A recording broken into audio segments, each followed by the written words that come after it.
If you are trying to learn coding तर कहाँबाट सिक्ने, के कुराहरू सिक्नुपर्छ, कहाँबाट स्टार्ट गर्ने भनेर केही थाहा छैन भने you don't need to worry. किनभने म एउटा यस्तो वेबसाइट लिएर आएको छु जसले चाहिँ यो प्रब्लमलाई सल्भ गरिदिन्छ।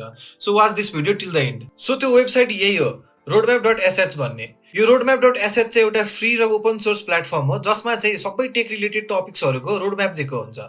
For example front end, back end, full stack, DevOps र अरू थुप्रै रोल बेस्ड रोड म्याप्सहरू। त्यसै गरी हामीसँग स्किल बेस्ड रोड म्याप्सहरू पनि छन्, जस्तै एसक्युएल भयो, रियाक्ट भयो, भ्यू, एङ्गुलर। सो म अहिले यहाँ फ्रन्ट इन्डमा क्लिक गर्छु। सो यसले चाहिँ मलाई complete step by step road map दिएको छ। पहिला के सिक्ने, कहाँबाट स्टार्ट गर्ने, के सिकेपछि के सिक्नुपर्छ भन्ने सबै कुरा यहाँ मलाई यसरी दिएको हुन्छ। र अर्को राम्रो कुरा भनेको यसमा टपिक मात्र नभइकन हामीले यो टपिकमा क्लिक गऱ्यौँ भने यो टपिकको लागि चाहिने रिसोर्सेसहरू यसरी यहाँ लिस्ट पनि भएको हुन्छ।